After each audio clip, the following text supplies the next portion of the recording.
c'est le prophète Elinzeza. Ah, prophète Elinzeza, bonjour. Ah, bonjour papa. Voilà, là tu es en direct sur radio-saint-esprit.com, radio-saint-esprit.net et .fr. Comment vas-tu, frère? Nous sommes bien par la grâce de Dieu, nous sommes bien, il n'y a pas de problème. Ok, là en tout cas, tu es dans quelle ville à l'heure actuelle, prophète? Nous sommes là disposés pour servir la parole de Dieu. Alors j'entendais votre appel pour que nous puissions arriver à notre conversation aujourd'hui, pour que les enfants de Dieu, le peuple de ce monde, entendent la vérité qui est arrivée sur la terre. Ok. Mais là, tu es où précisément? Dans quelle ville tu te trouves maintenant, prophète? Je suis aux États-Unis, à l'État qu'on appelle Maryland. Oui. Je suis à l'État qu'on appelle Maryland. Oui, Maryland. Maryland, oui, c'est près de Washington DC. Moi, chez moi, là, pour aller à Washington DC, ça me fait 15 minutes pour arriver là-bas. Voilà. Ok, en tout cas, prophète, là, tu es en direct sur Radio Saint-Esprit et notre émission, c'est témoin jusqu'aux extrémités de la terre. Est-ce qu'on peut dire que le prophète Elinzeza est témoin jusqu'aux extrémités de la terre? Témoin de Jésus-Christ, bien sûr. Oui, amen. Mais est-ce que tu sais pour nous prouver que tu es vraiment un témoin de Christ aux extrémités de la terre, là? Je m'excuse encore. Oui, est-ce que tu sais nous prouver vraiment que tu es témoin de Jésus-Christ jusqu'aux extrémités de la terre? Amen. Écoute, moi d'abord, je suis musulman. J'ai été musulman pendant 30 ans. J'ai connu la christianité. J'ai vécu dans des pays musulmans comme Arabie Saoudite, Dubaï, Koweït, tout comme ça. C'est le Seigneur Jésus-Christ lui-même qui m'a appelé. J'entendais parler de Jésus-Christ, mais le Seigneur par son amour, parce que la déclare à Job 42, verset 2, dit, je reconnais que tu fais tout et que rien ne s'oppose à tes pensées. C'est ça. La façon que je suis aujourd'hui le témoin de Jésus, ce n'était pas hasard, c'est vraiment dans la pensée de Dieu, dans son plan.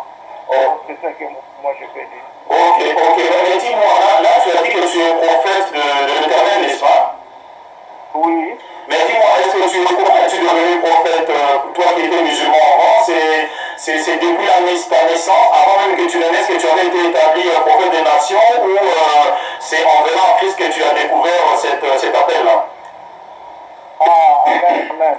Pourtant, je vais m'expliquer un peu, c'est un peu grand, mais c'est facile à comprendre. D'abord, je remercie le Seigneur avant que je réponde à cette question. Je remercie le Seigneur de m'avoir choisi comme son serviteur, prophète, et puis dans la mission de Jésus-Christ pour l'accomplissement de sa parole dans les extrémités de la terre.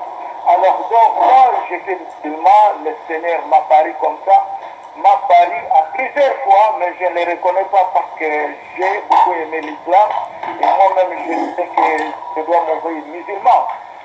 Tu sais que les musulmans ne sont pas déjà faciles pour les convaincre en matière de religion. Mais moi, c'était aussi difficile parce que moi, je représentais le musulman et j'ai vécu ensemble avec des musulmans à travers le monde. Je vivais avec des grandes représentations islamiques comme les représentants de tous les musulmans dans le monde à Mecque. Il était mon ami. Et puis j'ai vécu avec des imams, des représentants islamiques à travers le monde. Ceux qui me connaissent mieux comme au nom de Rajab, à l'époque quand j'étais encore en islam, ils me connaissent et que je ne pouvais pas quitter l'islam parce que la façon que j'étais musulman, c'était une façon que je ne peux pas quitter l'islam. Mais je te dis que Jésus nous connaisse avant que nous soyons acceptais, comme il avait prononcé à Jérémie, je te connais quand tu étais encore enfant, avant que tu sois dans le ventre de ta mère, je t'ai établi prophète avant que tu sois né. Alors, c'était la même chose aussi, comme Moïse aussi, donc je ne peux pas aller trop loin. Alors, nous, l'expérience selon la volonté de Dieu, pour moi, je vis que quand Dieu m'a accepté, qu'il soit mon Seigneur, mon Sauveur et mon Dieu, donc j'ai compris après que Dieu a voulu que je passe d'abord en islam pour comprendre les caractéristiques, les expériences des musulmans à travers le monde. Et je serai chrétien, là je connais comment vivre avec tout ce monde-là. Parce que l'expérience aussi nous indique, l'expérience aussi c'est une école que nous établissons dans notre vie. Ce n'est pas seulement il faut aller à l'université, dans d'autres classes, mais l'expérience aussi c'est une meilleure classe de notre vie, c'est une expérience très grande. Alors quand j'étais en islam, j'ai vécu beaucoup de choses, des expériences que je voyais que c'est bon. Il y en a aussi d'autres qui ne sont pas bons. Oui, c'est vrai. Mais quand je suis devenu musulman, c'était comment un jour au travail ici aux États-Unis. Non, excusez-moi, est-ce qu'on peut retourner au but de comment est-ce que le Seigneur Jésus t'est apparu, comment est-ce qu'il t'a établi prophète des nations? C'est ce que nous voulons savoir pour gagner un peu plus de temps, prophète. Bon, merci. Oui. Alors, je peux, après avoir établi en islam, non, après avoir devenu chrétien, j'étais un chrétien normal, j'allais à l'église, j'étais loin de là que je peux être aujourd'hui un serviteur que je suis aujourd'hui.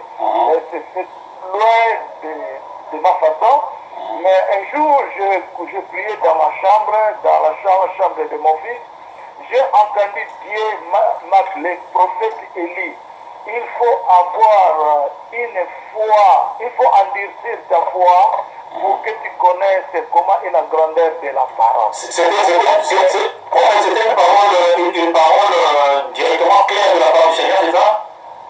Directement claire, quand il parlait, me parlait, j'ai voulu poser ma curiosité parce que ça venait de haut, quoi. C'était la voix audible, c'était la voix audible, hein?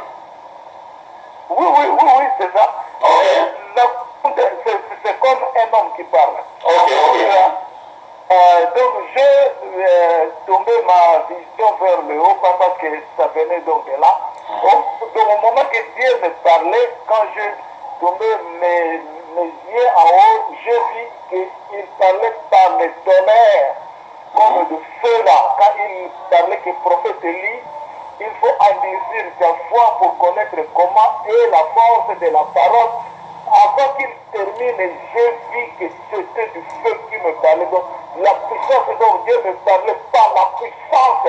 Okay. Après, il a fini. Moi j'ai dit, moi-même, est-ce que j'ai entendu que Dieu m'a appelé prophète Élie? Il a dit, Élie, prophète Élie. Alors, le matin, j'ai appelé un pasteur en Afrique du Sud, il s'appelle aussi Mpoli.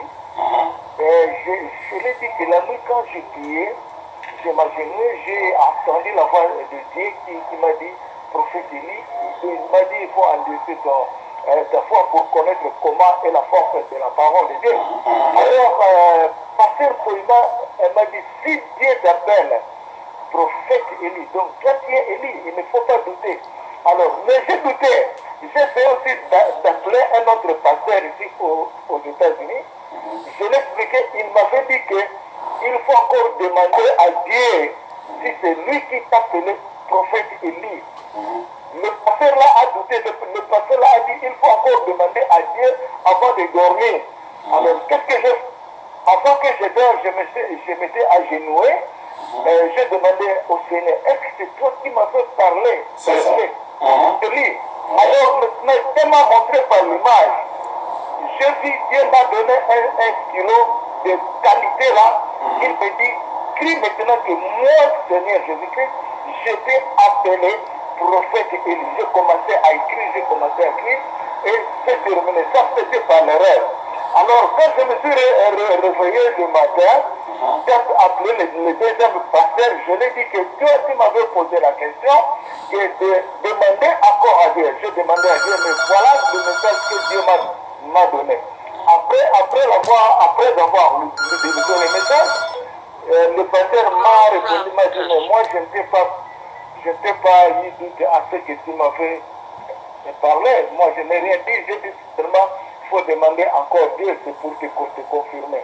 Alors, donc, à part là, le Seigneur m'a montré aussi. Prophète Élie, c'est le mot français. Il a c'est en grec fort, en anglophone forme, et Elias, c'est en grec forme. Donc, on peut t'appeler Elias, prophète Elijah, prophète Élie, mais ça prend toujours le même sens d'Élie. Ok. Mais dis-moi, merci en tout cas, prophète, pour ces grands témoignages de ta vocation en tout cas. Dis-moi aujourd'hui, prophète, quelle est la caractéristique d'un prophète aujourd'hui? Moi, je peux dire, selon mon expérience, j'ai accepté Jésus en 2008. Aujourd'hui, nous sommes en 2016, donc c'est presque 2008 et 2016. 8 ans. 8 ans. 8 ans. Alors, j'ai une expérience. Et puis, mon expérience, c'est que j'ai compris aujourd'hui. Dieu m'avait, selon ta question, Dieu m'a posé aussi la même question. Dieu m'a dit ceci. Qu'est-ce qu'un prophète? Lui-même Dieu a répondu. Un prophète, c'est un homme de sens qui vit par l'Esprit de Dieu. Donc je répète, un prophète, c'est un homme de sens qui vit par l'Esprit de Dieu.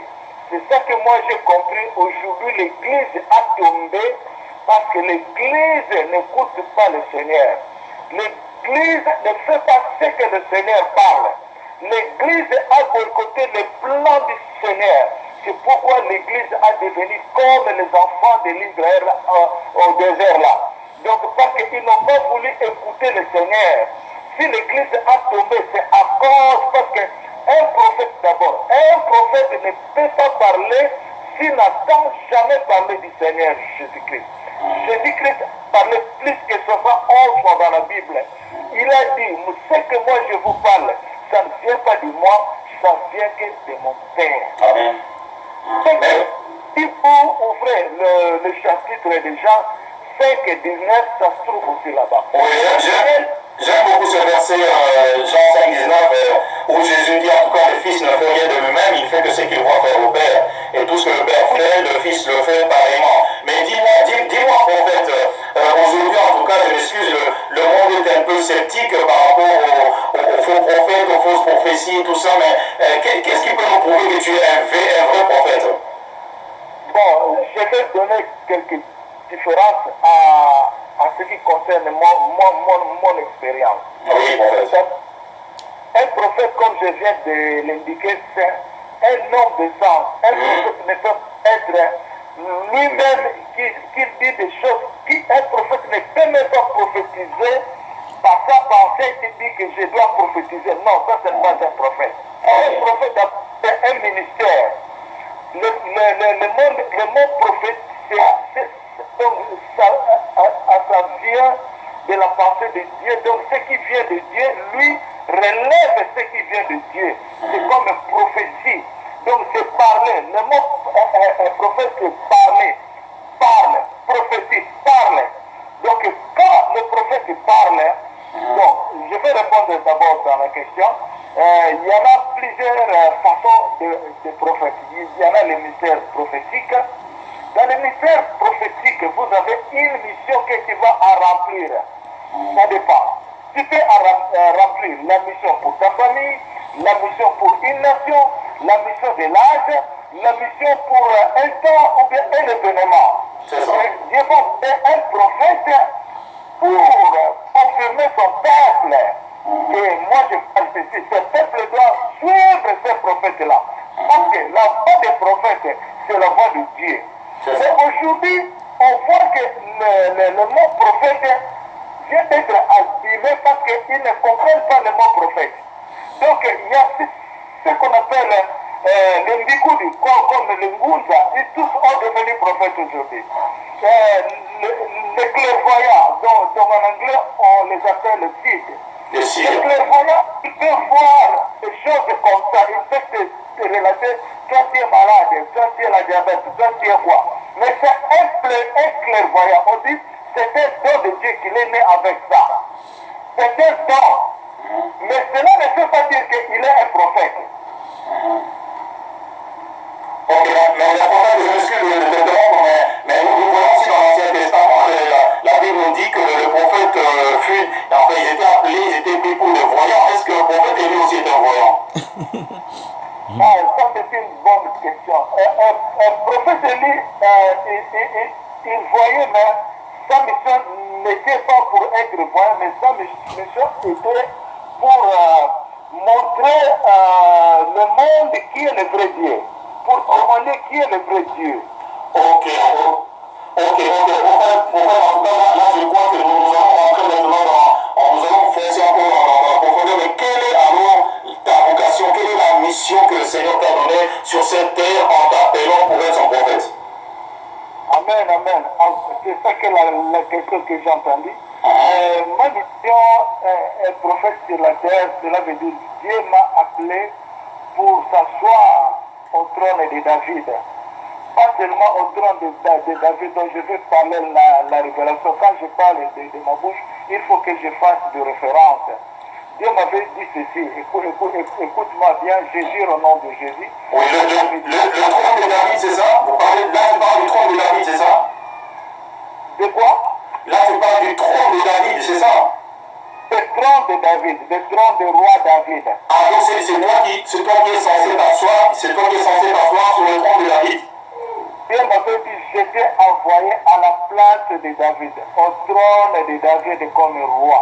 J'étais envoyé dans la famille de David. Dernièrement, Dieu m'avait dit ceci, que j'étais mis dans le trône de Dieu sur la terre. Parce que Dieu, quand Dieu a créé la terre, Dieu a dit que l'homme doit régner sur la terre.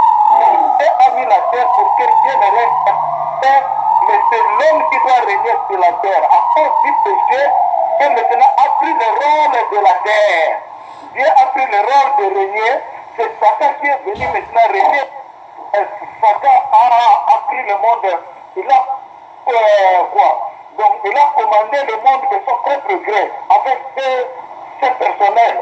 Mais Dieu n'a pas voulu ça. Dieu veut maintenant rétablir la royauté de l'Israël sur la terre, parce que Jésus avait dit que je reviendrai reconstruire la tente de David, soit le royaume de David, avec ses ruines. Bon, Dieu a dit qui va être là. Dieu ne peut pas venir ici pour régner. Quand on dit que Dieu vient, non. Dieu doit venir à quelqu'un, parce que Dieu a créé la terre pour que les hommes règnent sur la terre. Dieu a fait la terre comme le ciel. Dieu a fait la terre pour que l'homme règne sur la terre que Dieu a fait. Donc, comme le royaume était disparu, maintenant le royaume est revenu sur la terre congolaise, RDC, qu'on appelle aujourd'hui le royaume Congo. Dieu lui-même m'a parlé, il a dit le mariage de Jésus. Le mariage de Jésus, c'est entre le royaume de ciel et le royaume Congo, ce que j'ai entendu de Dieu.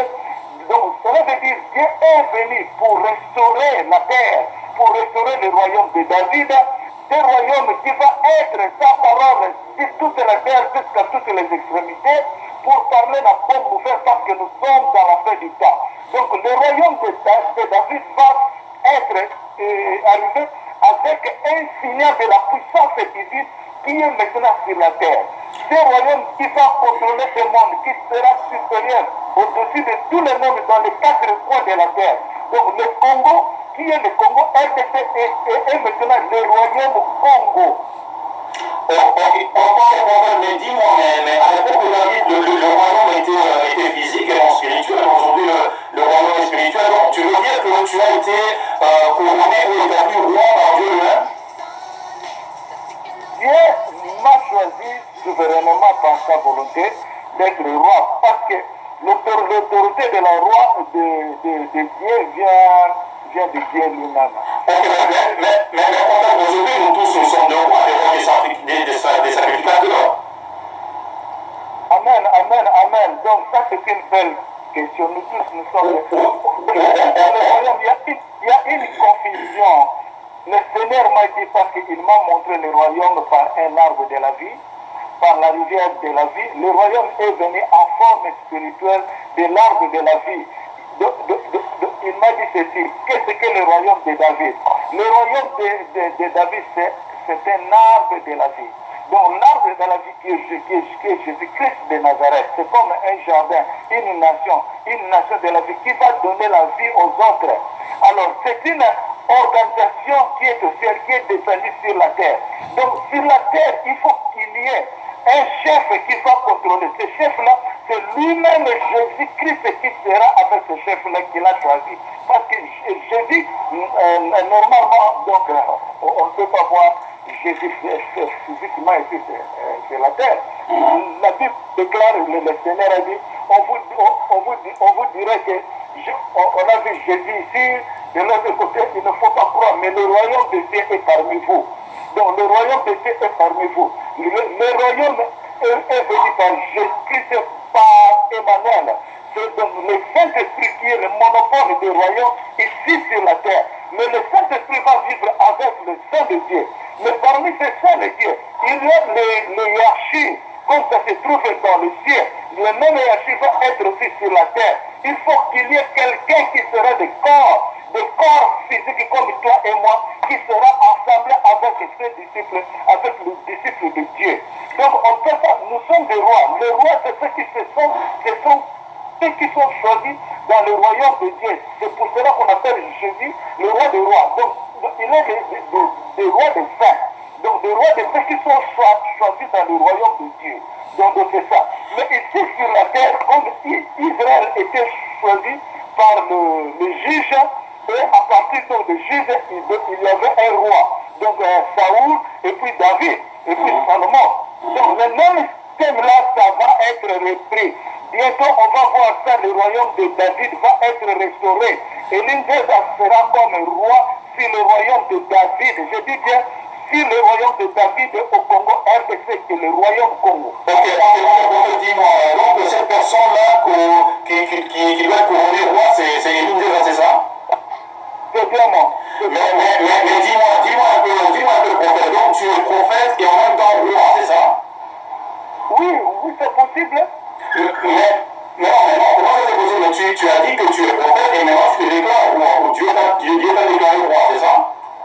Oui, Dieu m'a déclaré roi et puis Dieu m'a déclaré le papa des nations.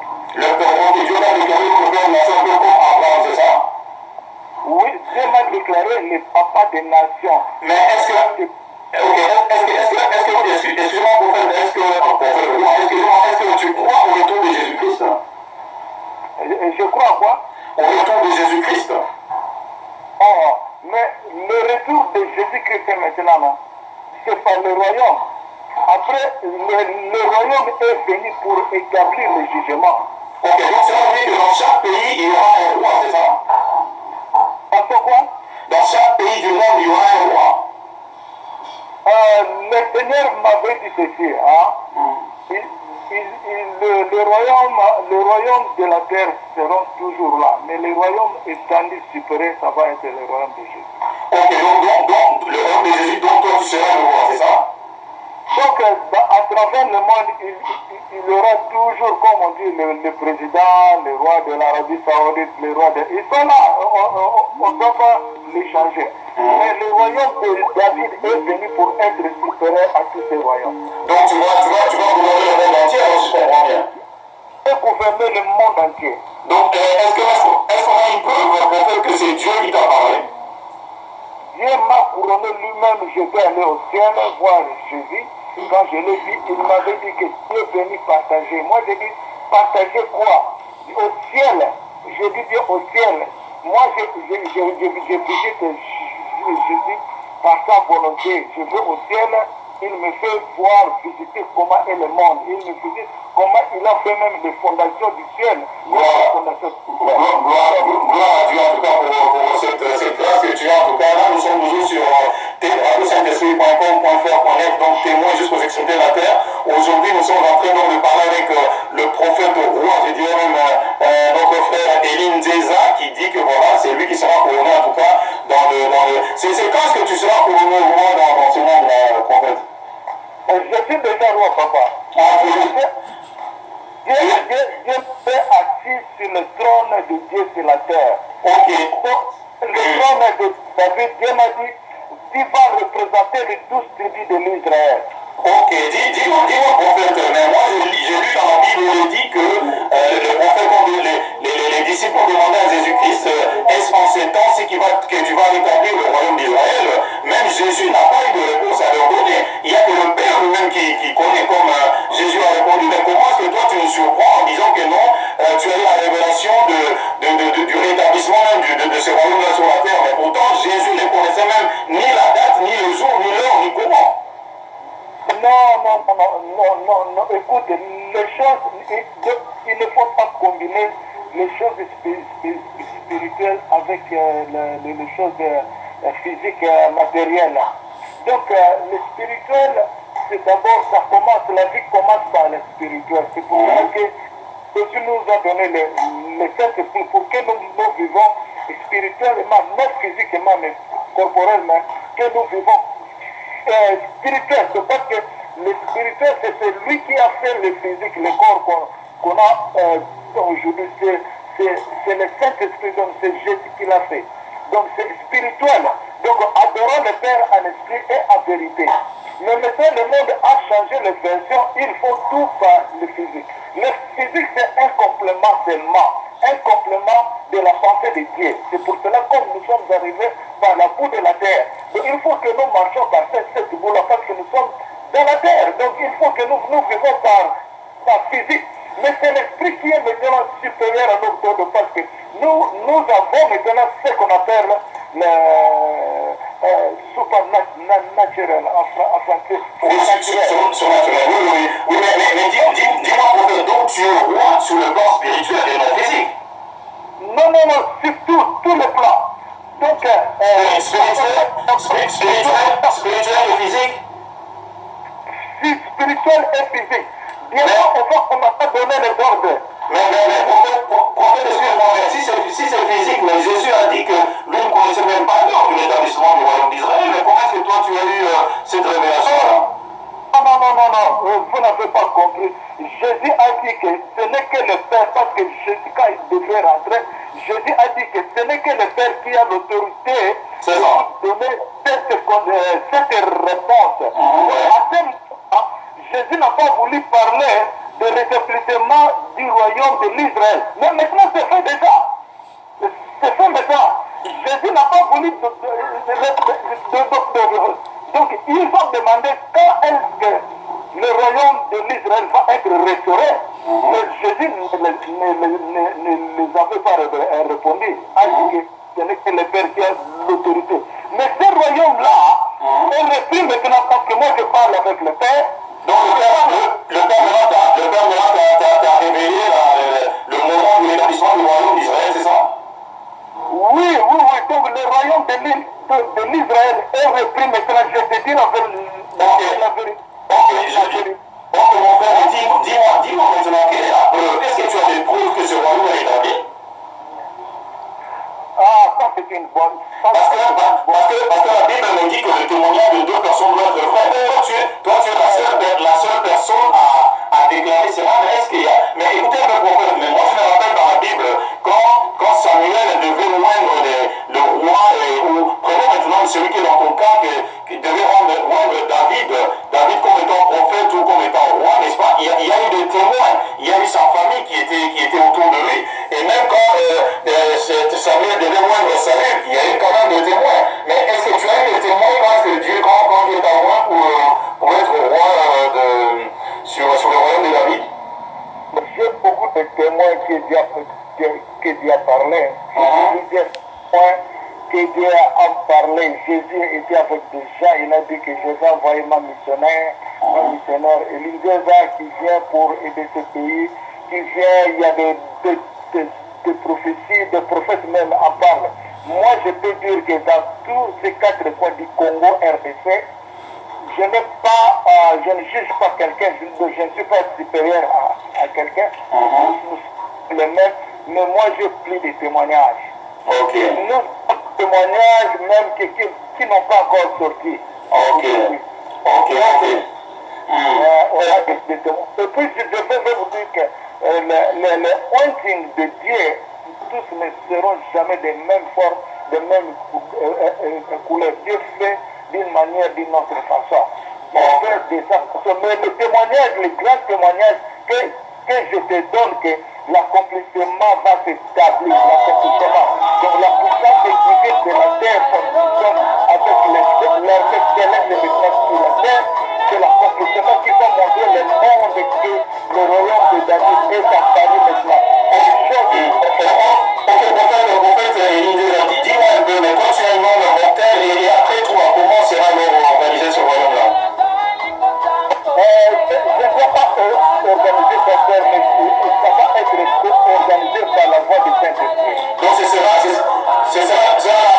la continuité, ce sera ton fils ou ta fille qui va prendre la relève? Ce n'est pas le temps de répondre Parce que moi, je sais que quand David était mort, il avait tout laissé à son fils, mais est-ce que ce sera aussi pareil avec toi? Dieu donne l'enseignement soit de la parole et au fur et à mesure. Tant que nous agrandissons, il y a des étapes de processus de Dieu qui arrivent sur l'organisation. On a déjà eu ce qu'on appelle les articles,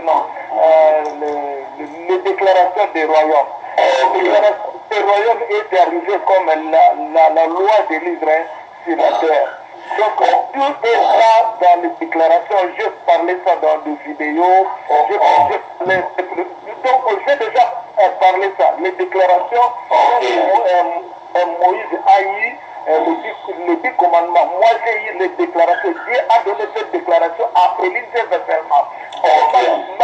Est-ce que je parle à toi pour David? Je n'ai jamais parlé ça à un prophète. Donc un prophète, Dieu peut lui parler du royaume de David qui est venu. Mais je crée que la royauté de David, Dieu me le parle. Dieu m'a dit que je parle de la royauté de David à toi seulement comme on peut donner les déclarations. Gloire à Dieu, en tout cas, prophète roi. Il nous est là, nous sommes vraiment malheureusement à la fin de notre émission, mais en tout cas, nous te remercions d'avoir accepté en tout cas de répondre à nos différentes questions. Mais dis-moi une toute dernière question, par oui ou par non, prophète roi, dis-moi, est-ce que tu es dans le bon ou dans le faux? Je suis à quoi? Dis-nous juste par oui ou non, est-ce que tu es dans le bon ou bien tu es dans le faux? Je suis dans le fond. Ok. En tout cas, prophète, un grand merci, vraiment que le Seigneur te bénisse et merci vraiment d'avoir accepté de nous ouvrir ton cœur et nous bénissons en tout cas le Seigneur Saint-Esprit pour sa grâce qui est sur ta vie. En tout cas, je sais que nous aurons l'occasion, une ou d'autres occasions en tout cas à parler par notre radio Saint-Esprit, donc le témoin jusqu'aux extrêmes de la terre. Dis-moi un peu, prophète, une dernière question, est-ce que tu évangélises aussi aux États-Unis? Si je peux t'inviter. Non, si tu évangélises, si tu fais accepter des gens Christ. Personnellement, Dieu ne m'a pas encore autorisé ça parce que si on doit attendre la voix du Saint-Esprit, on ne peut pas dire n'importe quoi par les sentiments. Mais prophète, Jésus a dit, allez faire de toutes les nations des disciples. Mais toi, tu es aux États-Unis, est-ce que tu évangélises aussi? Je fais le ministère international. Nous faisons des conférences à travers le monde entier. Non, je ne parle pas de ça, prophète, je parle de l'évangélisation. Est-ce que tu fais accepter, tu fais rentrer des gens dans la famille royale, dans la famille de Dieu? Est-ce qu'au travers de toi, les gens acceptent Jésus-Christ comme Seigneur et Sauveur? Oui, c'est bien. Ils sont déjà entrés. Nous sommes en train de faire ça. on explique les gens qu'est-ce que c'est la situation. Je pense que le grand problème, il y a la confusion que les gens ne voient pas les royaumes là. Parce qu'ils pensent que les royaumes, c'est comme on dit, quand vous acceptez Jésus, vous êtes dans le royaume, tout ça, tout ça. Oui, ça c'est bien. Mais nous parlons du royaume de Dieu qui est venu au moment de la fin du temps. Non, en fait, je m'excuse vraiment de te continuer comme ça. Je ne parle pas de ça. Jésus a dit, vous recevrez une puissance et vous serez un témoin jusqu'aux extrémités de la terre. Est-ce que tu évangélises les États-Unis? J'évangélise ici aux États-Unis, j'ai un website aussi, au royaumecongo.com ou bien elimdeza.com. Nous avons des Américains, même en Afrique. On a des gens qui m'appellent, on prie ensemble. On a des problèmes. Ok, merci beaucoup, mon frère. En tout cas, nous sommes pris par le temps. Nous te remercions en tout cas et à la fois prochaine, en tout cas, Dieu voulant, on va continuer notre émission avec le prophète roi Elie Nzeza. En tout cas, c'était un grand plaisir pour nous de te recevoir. À la fois prochaine, en tout cas, mon frère. Que le Seigneur te bénisse, que le Seigneur te garde, toi et toute ta famille.